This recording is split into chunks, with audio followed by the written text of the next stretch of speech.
Hello दोस्तों, आपका स्वागत है स्कॉलर एलाइट में। जो लोग ये वीडियो पहली बार देख रहे हैं तो उनसे रिक्वेस्ट है कि आप हमारे चैनल को सब्सक्राइब कर लीजिए ताकि जो भी वीडियोस मैं अपलोड करूंगा आपको नोटिफिकेशन के माध्यम से पता चलता रहे। तो चलिए स्टार्ट करते हैं। यहाँ पे अगर हम बात करें भौतिक विज्ञान की तो उसके अंतर्गत आज जो हमारा चैप्टर होगा वो होगा विस्कोसिटी यानी कि श्यानता। श्यानता के गुण के बारे में हम बात करेंगे, द्रव की श्यानता और गैसों की श्यानता के बारे में हम बात करेंगे क्योंकि ठोसों में ये गुण नहीं पाया जाता है। तो चलिए स्टार्ट करते हैं आज का सेशन। आज जो पढ़ना है हमको क्या पढ़ना है? श्यानता पढ़ना है। तो देखते हैं सबसे पहले उसकी डेफिनेशन क्या बोली जा रही है। किसी द्रव या गैस के दो क्रमागत परतों के बीच उनकी आपेक्षिक गति का विरोध करने वाले घर्षण बल को श्यान बल कहते हैं। यानी कि देखिए, किसी द्रव और गैस सिर्फ इन्हीं में होती है, ठोसों में नहीं पाई जाती। तो किसी द्रव या ठोस की दो क्रमागत परतों के बीच आपेक्षिक गति। अब मान लीजिए ये द्रव है, ठीक है, मान लीजिए ये द्रव है, इसमें कई सारी परतें होती हैं जो कि हमको दिखाई नहीं देती। तो दो परत जो होगी, मान लीजिए पहली परत और उसकी दूसरी परत, तो इन दोनों परतों के बीच या फिर दूसरी या तीसरी या चौथी, इन दो परतों के बीच में जो एक घर्षण फोर्स, क्योंकि भाई पानी या द्रव जो भी है बह रहा है तो एक दूसरे में घर्षण होता है, तो वही वो घर्षण बल की बात की जा रही है कि उस बल को क्या बोलते हैं। तो उस बल को हम बोलते हैं श्यान बल या विस्कस फोर्स की हम बात करते हैं। अब तरल का वह गुण जिसके कारण तरल की विभिन्न परतों के मध्य आपेक्षिक गति का विरोध होता है उसको हम श्यानता बोलते हैं। यानी कि इस गुण को क्या बोलेंगे हम? जो फोर्स लगा उसको श्यान बल बोला हमने, और जो गुण है यानी कि जो ये उसकी प्रॉपर्टी है तो इसको हमने बोला विस्कोसिटी या फिर श्यानता, इसको हमने बोला। अब बात करते हैं कुछ इंपॉर्टेंट पॉइंट्स की। पहला पॉइंट है सबसे आईएमपी कि श्यानता केवल द्रवों और गैसों का ही गुण है। यानी कि ये जो है सिर्फ द्रव और गैसों में ही पाया जाता है। ठोस अगर आपको कभी ऑप्शन में मिलता है तो ठोस में जो है श्यान बल नहीं पाया जाता। द्रवों में श्यानता अणुओं के मध्य लगने वाले ससंजक बलों के कारण होता है। तो जैसा कि हम पिछले लेक्चर में पढ़ चुके हैं, आपका ससंजक बल और मतलब जो आसंजक बल होता है वो क्या होता है, इन दोनों बलों के बारे में हमने डिटेल में चर्चा जो है पिछले वाले चैप्टर यानी कि पृष्ठ तनाव का जो चैप्टर था उसमें हमने बहुत अच्छे से पढ़ा हुआ है। तो अगर जो लोग यही वीडियो डायरेक्ट देख रहे हैं तो उस वीडियोस को भी देख लें। फिजिक्स की एक सीरीज है, लाइन से सीरीज को देखते जाइए प्लेलिस्ट में जाके, तो आपको सब चीजें क्लियर हो जाएंगी। अब गैसों की श्यानता के बारे में बात करते हैं। गैसों में श्यानता इसकी एक परत से दूसरी परत में अणुओं के स्थानांतरण के कारण होती है। यानी कि देखिए, अब गैस क्या है? गैस तो चारों तरफ कहीं भी भागता है, तो उसमें भी परतें पाई जाती हैं, ठीक है, कई परतें हैं।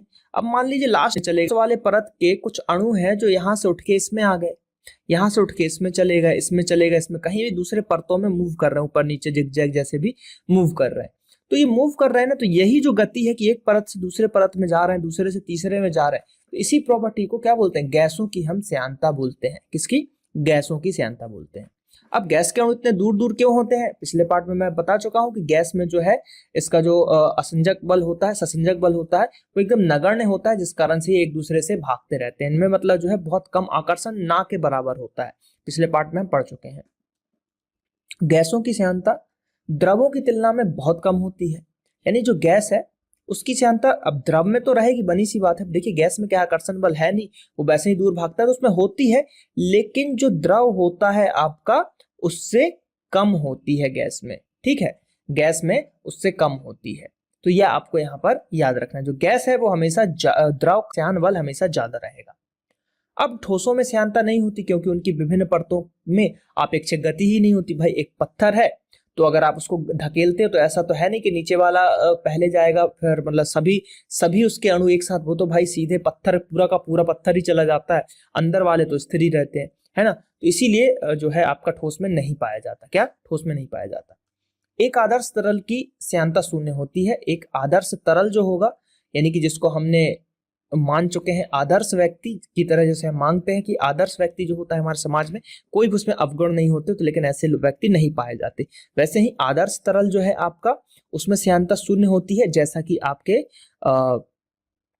आपको मिलेगा नहीं। आदर्श तरल सिर्फ कॉपी किताबों पे है, आपको ऐसा तरल नहीं मिलेगा जिसमें बिल्कुल उसकी श्यानता 0 हो।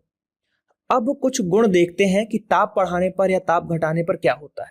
ताप बढ़ाने पर द्रव की श्यानता घट जाती है। अब देखिए वही चीज बात है, द्रव की श्यानता क्यों घट जाती है? अब ताप बढ़ाया हमने तो वो थोड़ा सा पतला होता है। ताप बढ़ाने पर, जैसा हमने पढ़ा था कि ताप बढ़ाने पर द्रव के पृष्ठ तनाव जो होता है, पिछले चैप्टर में पढ़ा था, पृष्ठ तनाव जो होता है वो घटता है। घटता क्यों है? क्योंकि ये जो है गाढ़े से पतला होने लगता है। तो जो चीज जितना पतला होगा उसमें श्यानता उतनी कम होगी। जैसे कि आप बात करें एक हनी की बात कर लो, हनी यानी कि शहद। शहद की अगर हम बात करें तो शहद में श्यानता ज्यादा होगी पानी की अपेक्षा। जो जितना गाढ़ा होगा उसमें उतना ज्यादा श्यानता होगा शहद। अब शहद से भी ज्यादा किसमें होगा? डामर में होगा। जो रोड बनाने के लिए जो हम यूज करते हैं डामर, उसमें होगा। तो ये सब चीजें जो है आपको देखना पड़ेगा। सबसे सही है श्यानता चेक करने का कि जो जितना गाढ़ा होगा उसमें उतना ज्यादा श्यान बल अधिक लगेगा उनकी परतों के बीच में। तो ये आपको याद रखना है। चलिए, तो यहाँ पर हमने देख लिया। और जो ये हमने क्या देखा यहाँ पर कि ताप को बढ़ाने पर द्रव की श्यानता घट जाती है परंतु गैसों की श्यानता बढ़ जाती है। दोनों अपोजिट है। द्रव जो है घट जाएगा और देखिए द्रव जो है ताप बढ़ाओगे तो घटेगा, यानी कि टेम्परेचर को आप इंक्रीज करोगे तो द्रव का घट जाएगा। लेकिन अगर वही टेम्परेचर इंक्रीज हो रहा है तो जो गैस होगा गैस का बढ़ जाएगा। ठीक, तो ये चीजें आपको थोड़ी सी याद रखनी है। चलिए, यहाँ पे कुछ और चीजों की बात करते हैं। कुछ और इंपॉर्टेंट पॉइंट्स हैं जो कि आपके श्यानता से रिलेटेड है, उन्हीं को देखते हैं। किसी तरल की श्यानता को श्यानता गुणांक द्वारा मापा जाता है। किसके द्वारा? श्यानता गुणांक के द्वारा मापा जाता है, कोफिशिएंट ऑफ विस्कोसिटी। इसका एसआई मात्रक डेका, ये आपको एकदम याद रखना है, डेकापॉइज। क्या? डेकापॉइज। बहुत ही आईएमपी है ये, क्योंकि आता है एकदम से तो बिल्कुल ध्यान में ही नहीं आता। क्या? डेकापॉइज या फिर पोएजली। क्या?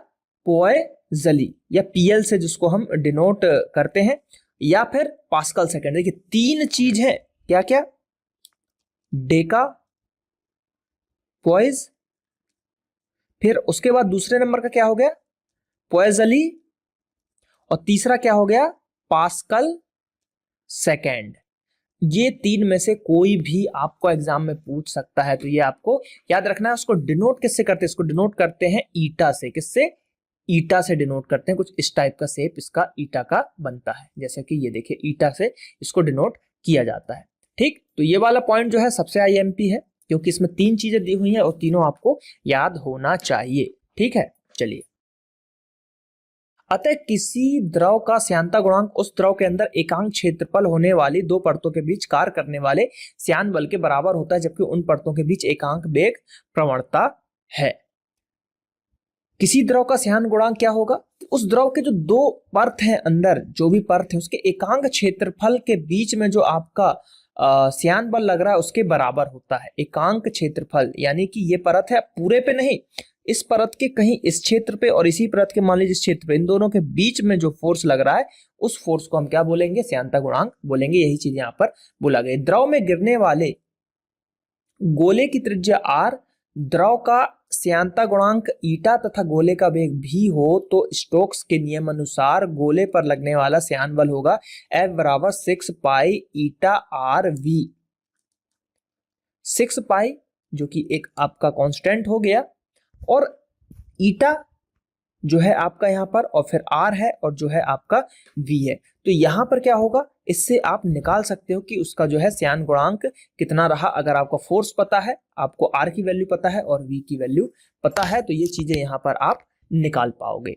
ठीक है, ये किसका नियम था? स्टोक्स का। तो कभी कभी ऑप्शन में आ जाएगा आपको कि 6 पाई ईटा आर वी क्या होता है, तो ये होता है स्टोक्स का नियम या स्टोक्स बल, स्टोक्स के द्वारा दिया गया है। अब हम बात करेंगे सीमांत वेग की। किसकी? सीमांत वेग की। सीमांत वेग क्या होता है या टर्मिनल वेलोसिटी क्या होता है?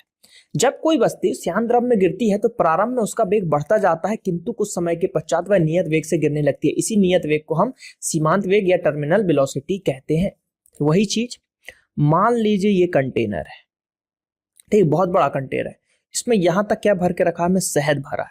शहद इसलिए भर के रखा है क्योंकि वो गाढ़ा होता है, उसकी श्यानता ज्यादा है, मान लीजिए, ठीक है, भर के। अब इसमें जब कोई भी एक पत्थर आपने फेंका, ठीक है, समझिएगा, एक पत्थर आपने फेंका तो शुरू में तो यहां तक गया, स्पीड बढ़ी बढ़ी बढ़ी बढ़ी, यहां तक स्पीड इसकी बढ़ती गई, पहले मान लो 2 की स्पीड थी, फिर 4 की स्पीड हो गई, फिर 5 की स्पीड हो गई, लेकिन इसके बाद वो 5 की स्पीड से ही सीधे धीरे धीरे धीरे धीरे नीचे तक जाएगा। यहां से इसका वेग क्या हो गया, नियत हो गया, नियत हो गया। यहां से जो उसका वेग नियत हुआ, इसी वेग को कहा जाता है क्या, टर्मिनल वेलोसिटी। टर्मिनल वेलोसिटी इसी को कहा जाता है। ठीक है, एक चीज और समझ लीजिए यहां पर कि इसी में अगर हमने एक इतना बड़ा पत्थर फेंका और एक इतना बड़ा पत्थर फेंका, तो ये जो है ज्यादा तेजी से नीचे जाएगा। जितनी भारी वस्तु रहेगी उतनी तेजी से नीचे जाएगी, जितनी छोटी वस्तु रहेगी या हल्की वस्तु रहेगी उतनी धीरे धीरे नीचे जाएगी। ये भी श्यानता का एक गुण है। देखिए अगले पॉइंट में यही है, सीमांत वेग वस्तु की त्रिज्या के वर्ग के अनुक्रमानुपाती होता है, अर्थात बड़ी वस्तु अधिक वेग से और छोटी वस्तु कम वेग से गिरती है। तो ये चीजें यहां पर बताई गई हैं। अब यहां पर हम देखेंगे अविरतता का सिद्धांत, प्रिंसिपल ऑफ कंटिन्यूटी की अगर हम बात करेंगे यहां पर, तो देखिए क्या है प्रिंसिपल ऑफ कंटिन्यूटी। यदि अगर हम बात करें, देखिए यदि कोई असंपीड्य यानी कि इनकंप्रेसिबल जो कि ठीक है, तथा अश्यान द्रव अर्थात आदर्श द्रव जो कि होता नहीं है, लेकिन अगर हम उसको लेते हैं असमान अनुप्रस्थ जो होगा, असमान अनुप्रस्थ परिच्छेद वाली नली में बह रहा हो तथा उसका प्रवाह धारा रेखीय हो, जैसे कि एक नली है और यहां में बह रहा और उसका जो प्रवाह है वो धारा रेखीय प्रवाह रहेगा, तो नली के प्रत्येक स्थान पर उसके अनुप्रस्थ परिच्छेद के क्षेत्रफल और द्रव के प्रवाह के वेग का गुणनफल सदैव नियत रहता है। यानी कि जो ये नली है इसके प्रत्येक यहां पर जो क्या लग रहा है, इसका प्रत्येक स्थान पर जो क्षेत्रफल है और द्रव का जो प्रभाव है, यानी कि क्षेत्रफल जो हुआ इसका और जो द्रव जा रहा है उसका जो प्रवाह है, ठीक है, उन दोनों का अगर हम इसमें गुणा कर दें, ठीक है, गुणनफल सदैव क्या रहेगा, नियत रहेगा। तो इसी को हम जो है कंटिन्यूटी का सिद्धांत कहते हैं। सिंपल सा है, इसमें कोई ज्यादा आपको ध्यान रखने की चीजें नहीं है। यदि किसी नली के किसी स्थान पर उसके अनुप्रस्थ होगा परिच्छेद का क्षेत्रफल a, अब इसी को देखिए फॉर्मूले के रूप में आपको निरूपित करके दिखाया जा रहा है, क्षेत्रफल a तथा द्रव के प्रवाह का वेग भी हो, तो जो विरलता या कंटिन्यूटी का सिद्धांत है वो क्या होगा, a इंटू वी होगा। a हो गया उसका क्षेत्रफल भाई, और v क्या हो गया, पानी का वेग हो गया। इन दोनों का मल्टीप्लाई कर दिया तो ये एक नियतांक आ जाएगा आपका, ठीक है, एक कांस्टेंट वैल्यू आएगी, एक नियतांक आएगा। तो ये चीजें जो है एक स्थिर रहती हैं, या फिर इसी को हम बोलते हैं क्या कि नियत आएगा। आपका जो भी गुणनफल होगा, जो भी इसका मल्टीप्लाई करने पे आंसर आएगा वो एक नियत रहेगा। अब जो हम बात करेंगे यहाँ पर कुछ चीजें, जैसे कि क्रांतिक वेलोसिटी की हम बात करेंगे, ठीक है, उसके बाद टर्बुलेंट फ्लो की भी हम यहाँ पर बात करेंगे। तो चलिए देखते हैं सबसे पहले क्या बोला जाए। द्रव का ऐसा प्रवाह जिसमें द्रव का प्रत्येक कण उसी बिंदु से गुजरता है जिससे उसका पहले वाला कण गुजरा था, धारा रेखीय प्रवाह कहलाता है। वही चीज हो गई, ये एक पाइप है, इसमें से मान लीजिए ये पानी गिर रहा है, ठीक है, तो एक चीज आपने गौर की है, धारा रेखी देखिए, ये पाइप सटक है और आपके यहां से पानी का फ्लो हो रहा है और पानी इसी में कंटेनर में ही गिरता है, बीच में क्यों नहीं गिरता, ग्रेविटी तो यहाँ भी लग रही है, यहाँ भी लग रही है, लेकिन वो यहां से जाएगा और पूरे यहीं जाएंगे। तो देखिए एक ही रेखा में, धारा रेखी मतलब एक ही रेखा में सब बिंदु सब कण यहीं से होके यहीं गिरेंगे आपकी, यानी कि यहीं बीच में गिर जाए, तो इसी को बोलते हैं धारा रेखी प्रवाह। यानी कि जो कण यहां से गया अगला कण फिर वहीं से ही निकलेगा, तो धारा रेखी प्रवाह इसी को बोला जाता है। द्रव के प्रवाह का वेग एक निश्चित वेग से कम होता है तो द्रव का प्रवाह धारा रेखीय प्रवाह कहलाता है, ठीक है, धारा रेखा प्रवाह। द्रव का ऐसा प्रवाह जिसमें किसी नियत बिंदु पर प्रवाह की चाल व उसकी दिशा निश्चित बनी रहती है, उसे निश्चित वेग मतलब उस निश्चित वेग को क्रांतिक वेग यानी कि जो है क्रिटिकल वेलोसिटी कहते हैं। क्या बोलते हैं, क्रिटिकल वेलोसिटी कहते हैं, अगर उसी दिशा में निश्चित उसकी चाल या प्रवाह बनी रहे तो। यदि द्रव का वेग क्रांतिक वेग से अधिक होता है तो द्रव का प्रवाह धारा रेखीय ना रहकर विक्षोभ प्रभाव यानी कि टर्बुलेंट फ्लो हो जाता है। यानी कि जो क्रिटिकल वेग है, यानी कि यहाँ पर क्रिटिकल वेग से चल रहा है, अगर उससे ज्यादा इसकी स्पीड हो जाती है तो ये जो है यहाँ पर अधर उधर उधर उधर चारों तरफ भागने लगेगा, तो ये जो है धारा रेखीय प्रवाह नहीं कहलाएगा। इन्हीं सब चीजों की यहाँ पर जो है बात की गई थी। तो आई होप कि ये डेफिनेशन चीजें हैं, इस पे जो क्वेश्चन ऐसे ही बनते हैं। क्वेश्चन ये बनेगा कि अगर क्वेश्चन देखिए मैं बता देता हूँ कुछ टाइप के बनते हैं। क्वेश्चन ये बनेगा कि अगर क्रिटिकल वेलोसिटी है, इसकी वैल्यू बढ़ जाती है तो क्या होगा, द्रव के साथ जो द्रव होगा वो क्या होगा, तो वही होगा कि उसका प्रवाह जो है धारा रेखीय धारा रेखीय नहीं रहेगा। या फिर एक और क्वेश्चन उल्टा बन सकता है कि धारा रेखीय प्रवाह के लिए या प्रवाह जो होगा धारा रेखीय प्रवाह, उसके लिए आपको क्या करना, तो जो वेग होगा वो क्रांतिक वेग से अगर चलता है तो वो धारा रेखीय प्रवाह में चलेगा। इसी टाइप के क्वेश्चन थोड़े थोड़े बनते हैं। अब यहाँ पर देखिए कुछ हम बात करेंगे इंपॉर्टेंट चीजों की, जैसे कि बर्नौली का थ्योरम है, शॉर्ट में देखेंगे, ज्यादा डिटेल में नहीं देखना है क्योंकि इससे जो क्वेश्चन एक आता है, एक ही क्वेश्चन आता है, वो हम देख लेंगे कौन सा क्वेश्चन आता है। बाकी हम बात करते हैं। चलिए, यदि द्रव प्रवाह का वेग उसके क्रांतिक वेग से अधिक होता है तो उसका प्रवाह उसके घनत्व पर निर्भर करेगा। यानी कि क्रांतिक वेग से ऊपर हो गया तो अब जो पानी का या जो भी द्रव फ्लो कर रहा है उसकी डेंसिटी क्या है ना, उसका घनत्व क्या है, उसकी डेंसिटी क्या है, उस पर वो निर्भर करेगा। ये वाला पॉइंट ये कह रहा है। तो ये भी एक इंपॉर्टेंट क्वेश्चन यहाँ पर बन सकता है। यदि द्रव का प्रवाह वेग क्रांतिक वेग से कम होता है तो उसका प्रवाह उसकी श्यानता पर निर्भर करेगा। अब जो क्रिटिकल वेलोसिटी है अगर उससे वो ज्यादा है तो फिर घनत्व पर, ठीक है, घनत्व पर निर्भर करेगा, और लेकिन उससे अगर कम हो गया तो फिर श्यानता पर वो निर्भर करेगा कि वो कैसा बहेगा। तो दोनों इंपॉर्टेंट है। क्रिटिकल वेग से अगर ऊपर जाता है और उससे नीचे आता है तो यहाँ पर क्या होंगी वो चीजें बताई गई हैं। जब कोई असंपीड्य गैस और मतलब असंपीड और अश्यान द्रव की बात की जा रही है, अर्थात आदर्श द्रव की बात की जा रही है।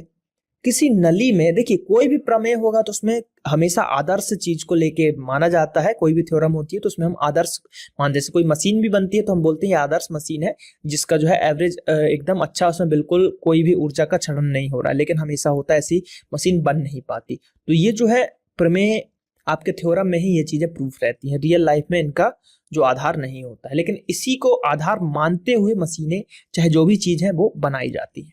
चलिए तो पढ़ते हैं। धारा रेखीय प्रवाह में बहता है तो उसके मार्ग में प्रत्येक बिंदु पर उसके एकांक आयतन एवं एकांक द्रव्यमान की कुल ऊर्जा, एकांक आयतन और एकांक द्रव्यमान की कुल ऊर्जा, ऊर्जा में क्या हो गया, दाब ऊर्जा, गतिज ऊर्जा, स्थितिज ऊर्जा का योग नियत रहता है। इसे बर्नौली का प्रमेय कहते हैं।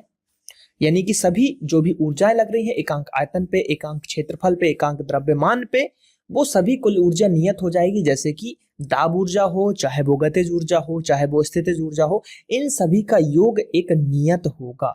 यही बर्नौलीज के थ्योरम में बताया गया है। तो यहाँ से बस आपको पूरा का पूरा थ्योरम याद कर लेना है, क्योंकि कभी कभी सीधे ये लिख के दे देते हैं, बताते हैं और पूछते हैं कि यह किसका थ्योरम है। ठीक, आई होप कि समझ में आ गया होगा। अगला पॉइंट है वेंचुरी मीटर, जो कि बहुत ही इंपॉर्टेंट है कि वेंचुरी मीटर जो है बर्नौली के प्रमेय पर आधारित एक युक्ति है जिसकी सहायता से किसी नली में द्रव के प्रवाह की दर को ज्ञात कर सकते हैं। तो बस क्वेश्चन यहाँ से यही उठता है कि वेंचुरी मीटर का उपयोग किस लिए होता है, तो नली में द्रव का प्रवाह की दर को ज्ञात करने के लिए, या फिर उल्टा क्वेश्चन कि नली में द्रव के प्रवाह को या उसकी दर को ज्ञात करने के लिए किस चीज का उपयोग किया जाता है, तो वेंचुरी मीटर का उपयोग किया जाता है। और वेंचुरी मीटर किस नियम पे आधारित है, बर्नौलीज के थ्योरम पर आधारित है और उसी पे आधारित यह युक्ति बनाई गई है। तो इस तरीके का क्वेश्चन एक ही क्वेश्चन बनता है मेनली, अभी तक जो एग्जाम में मैंने देखा है एक ही यही क्वेश्चन बनता है। और जो टेक्निकल ओनली फिजिक्स का जो एग्जाम होगा जिसमें मान लीजिए फिजिक्स के 100-200 क्वेश्चन ही आने, सिर्फ फिजिक्स का ही एग्जाम है, हाई लेवल जिसको हम बोल सकते हैं टेक्निकल एग्जाम, तो उसके लिए फिर आपको अलग से जो है फिजिक्स पढ़नी पड़ेगी, जो कि इंपॉर्टेंट उस सिलेबस के हिसाब से। लेकिन यहाँ अगर हम जनरल कॉम्पिटिशन रेलवे एसएससी की बात करते हैं तो यहाँ पर इससे ऊपर क्वेश्चंस नहीं बनेंगे। तो यहाँ पर जो है ये समाप्त होता है आपका जो वीडियो, बोल सकते हो आप इसको, श्यानता यहाँ पर समाप्त हुआ। श्यानता के बारे में हमने पढ़ लिया कि विस्कोसिटी होती क्या है। तो वही कभी कभी पूछेगा आपको कि पानी की विस्कोसिटी ज्यादा है कि शहद की ज्यादा है, तो शहद लगाना, जो वस्तु जितनी गाढ़ी होगी उतना ज्यादा उसका विस्कोसिटी रहेगा, है ना। तो गाढ़ी वस्तु का जो है श्यानता आपको, या उसमें जो श्यान बल लगेगा परतों के बीच में, वो ज्यादा लगेगा। तो ये दो चीजें बस आपको ध्यान रखनी है। तो आई होप कि वीडियो आपको अच्छा लगा होगा। तो लाइक कीजिए वीडियो को, कमेंट कीजिए, ज़्यादा से ज़्यादा दोस्तों के साथ शेयर कीजिए। हमें फेसबुक पे भी फॉलो कर सकते हैं, ट्विटर पे फॉलो कीजिए, इंस्टाग्राम पे भी फॉलो कीजिए, और हमारी वेबसाइट को विजिट कीजिए। जल्दी ही आप लोगों के लिए बहुत ही अच्छा कुछ नया आने अगले पार्ट में। Thank you. जय हिंद, जय भारत।